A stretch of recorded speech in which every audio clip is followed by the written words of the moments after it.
ប្អូនកុំភ្លេចណារដ្ឋាភិបាលកម្ពុជាចាយលុយច្រើនណាស់មួយឆ្នាំរាប់លានដុល្លារដើម្បី lobby គឺដើម្បីទិញក្រុមហ៊ុនជួលមន្ត្រីឬទៅយកលុយហ្នឹងទៅខ្សឹបតិចឲ្យគេដើម្បីកុំឲ្យតម្លើងឬក៏ដាក់ទណ្ឌកម្មអីកម្ពុជាអីអញ្ចឹងព្រោះអីគាត់អត់កែក៏ប៉ុន្តែគាត់ជឿថាលុយអាចយកមកចាយដើម្បីឲ្យអ្នកនយោបាយហ្នឹងគឺ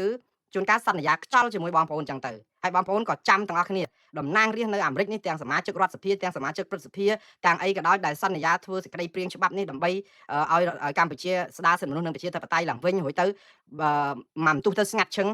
ត្រូវទទួលឲ្យអ្នកទាំងអស់នេះទទួលខុសត្រូវចំពោះអ្វីដែលគាត់សន្យាកុំសន្យាខ្យល់ឲ្យខ្លួនយើងហ្នឹងក៏អញ្ចឹងដែរកុំថ្លៃទៅជាឧបករណ៍បម្រើនយោបាយរបស់គេដែរជួនកាលទៅខាត់ពេលវេលាខាត់អីទាំងព្យុះទាំងភ្លៀងទៅបាតកម្មទៅតវ៉ាមុខស្អីគេវាមានរដ្ឋសភាអាមេរិកបានទៅហើយស្ងាត់ឈឹងគេធ្វើអីក៏តែយើងអត់ទៅតាមដានទៅសួរគេទៅដាក់សម្ពាធគេទៅ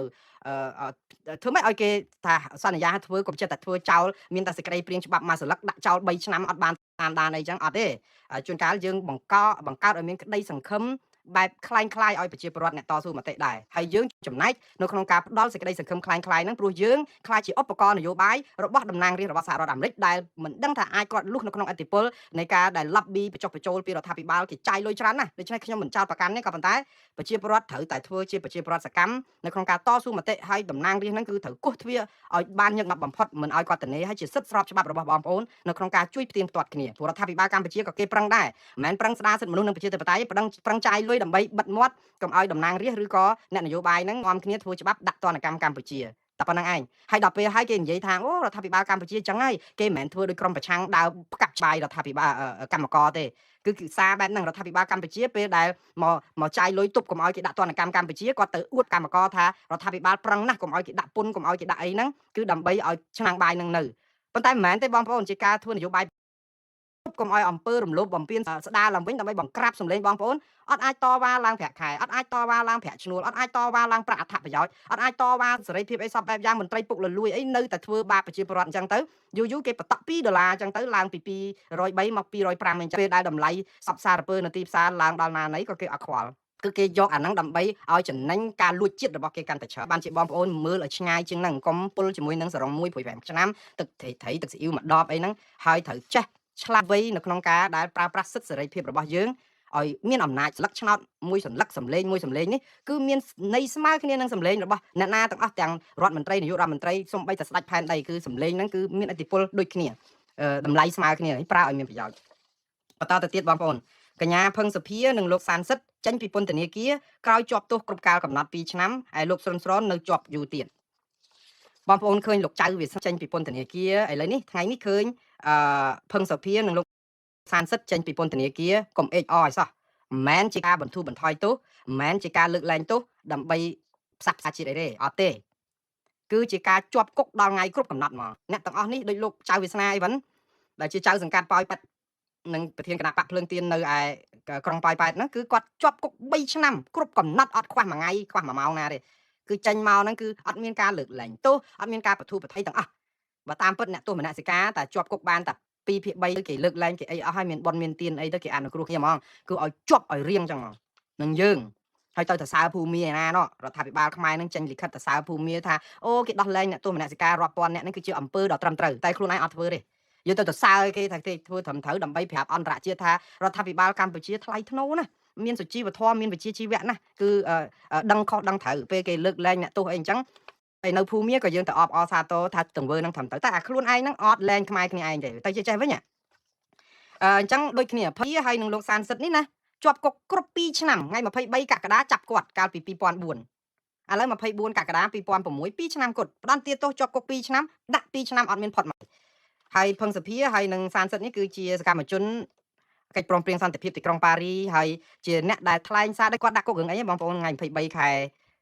កក្កដាឆ្នាំ2024ហ្នឹងនៅសៀមរាបអាជ្ញាធរចាប់គាត់ដាក់គុកដោយសារពួកគាត់ធ្វើគាត់បញ្ចេញមតិរិះគន់គម្រោង CLV អំពីប្រយោជន៍និងអំពីគុណវិបត្តិនិងគុណសម្បត្តិនៃអាគម្រោង CLV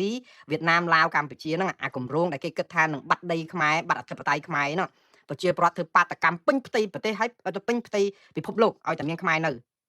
ៅហើយនៅស្រុកខ្មែរក៏គេយល់ដូច្នេះដែរដល់តែចុងក្រោយមករដ្ឋាភិបាលរងសម្ពាធខ្លាំងក៏ប្រាប់គេថាលុបអាកិច្ចព្រមព្រៀងហ្នឹងព្រមតាមគេដែរថាបើប្រជាប្រដ្ឋតវ៉ាយ៉ាងនេះលុបទៅដោយសាររងអធិបុលលុបទៅអ្នកដែលជាប់គុកដោយសាររិះគន់គម្រោងហ្នឹងអត់ដោះលែងគ្នា យើងឲ្យគ្នាជាប់គុកពីរឿងរិះគន់គម្រោងដែលអត់ប្រយោជន៍ហ្នឹងវាប៉ះពាល់ដល់ប្រយោជន៍ខ្មែរយើងថាញុះញង់គម្រោងគេហ្នឹងមានប្រយោជន៍របស់ខ្មែររដ្ឋាភិបាលធ្វើត្រូវប្រជាពលរដ្ឋខ្មែរយើងអ្នកអាមីអាថោងតែស្កនោះនិយាយពីទូងស្កដូរអា profile របស់គេហ្នឹងសិតតែខ្ញុំគ្រប់គ្រងគម្រោង CLV ទាំងមន្ត្រីរាជការទាំងសកម្មជនអីពេញ Facebook និយាយពីឲ្យតែរដ្ឋាភិបាលសេះរដ្ឋាភិបាលធ្លាក់លិមុខអីសេះមកហ្នឹងគឺអាចដាក់ថង់យាមគ្រប់គ្នាយកមកទូលលើក្បាលគ្រប់គ្នាហើយដល់តែពេលរដ្ឋាភិបាលគេងាកមកឆាច់ថាអូគម្រោងហ្នឹងអត់ល្អទេមិនត្រូវទេលុបចោលវិញ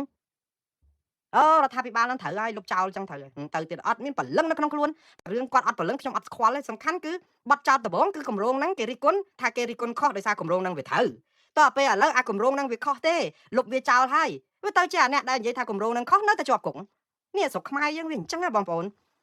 ស្តង់ដារយើងវាអញ្ចឹងគឺយើងចាប់គ្នាជាសត្រូវស៊ីសាច់ហត់ឈាមគឺឲ្យជាប់គុកឲ្យរៀងហ្មងហើយអ្នករៀងចាលមែនពួកគាត់សិនអ្នកទោសមនសិការអត់ដែររៀងចាលទេអ្នកនេះបន្តិចទៀតជាប់គុកទៀតហើយអត់រៀងចាលទេព្រោះអីតាទៅឲ្យពួកអត់ខុសហើយអញ្ចឹងគេឲ្យជាប់2ឆ្នាំឥឡូវដោះលែងមកហ្នឹងកុំអអេថាអូឥឡូវរដ្ឋាភិបាលបទូបថយទៅអត់ទេ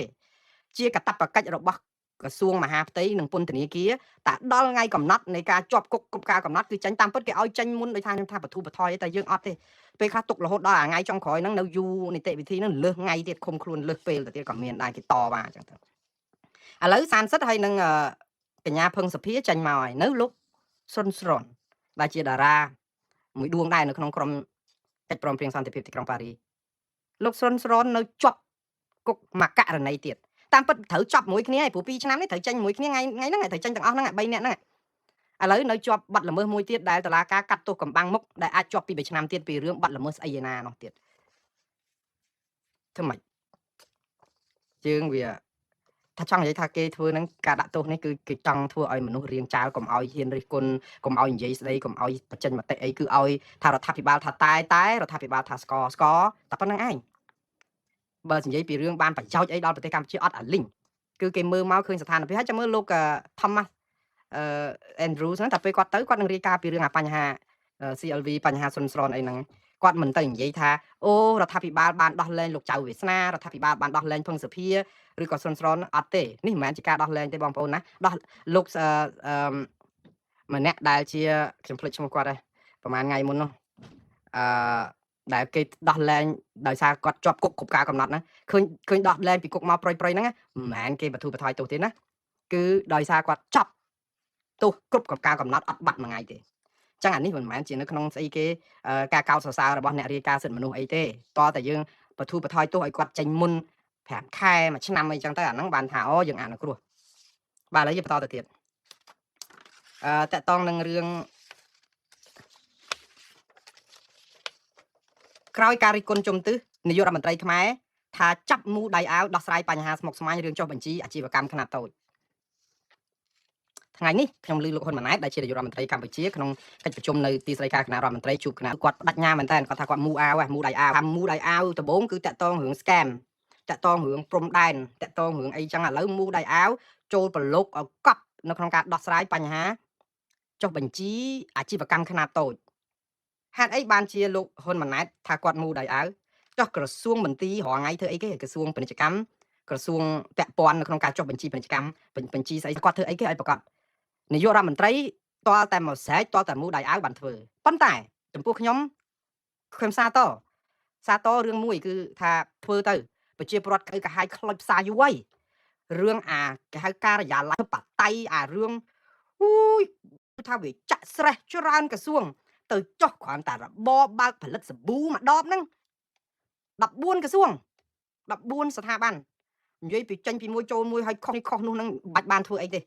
ដោយសារអីបងប្អូនដោយសារយើងមានស្ថាប័នមានក្រសួងមានមន្ទីរមានអនុគណៈកម្មការមានស្អីហ្នឹងវាច្រើនពេក31ក្រសួងមន្ទីរហ្នឹងដល់អញ្ចឹងអាការងារហ្នឹងចែកលុយគ្នាចែកតួនាទីគ្នាតាមហ្នឹងអញ្ចឹងទៅធ្វើឲ្យរឿងដែលត្រូវដូចថាអានេះគេថាទឹកបើពេលវាហូរវូហ្មងចូលដល់ពីងយើងវាអត់មកវានៅមានកលិចកលាក់កលុកកលោជ្រោចនេះនិចដូចថាអស់អាលីងដោយសារអីដោយសារក្រសួងមន្ទីរហ្នឹងនាំគ្នាចាប់បន្តិចមកច្បេកដូចថាបំពង់ធំមួយមកអញ្ចឹងយើងនាំគ្នាតោះប្រហោងបន្តិចទៅដាក់ក្បាលរមណីចូលផ្ទះយើងខាងនោះតទៅនេះតិចខាងនោះតអីទៅសយោហ្នឹងវាសពីងសពងពេកទៅដល់ពេលចុងក្រោយអាទឹកដែលចូលដល់ក្នុងពីងធ្លាក់មកបានមកតំណក់គត់ពួកខាងនោះយកអស់អាលីងហើយវាអញ៉ៃអញ្ចឹងហើយរឿងនេះគេនិយាយឡើងសោះខ្តល់ហើយរដ្ឋាភិបាលអត់ធ្វើពួកអីគាត់ធ្វើអត់កើត មិនគាត់មិនចង់ធ្វើទេខ្ញុំមិនជឿថាមេដឹកនាំណាដែលចង់ឃើញបញ្ហាទេប៉ុន្តែគាត់អត់ធ្វើកើត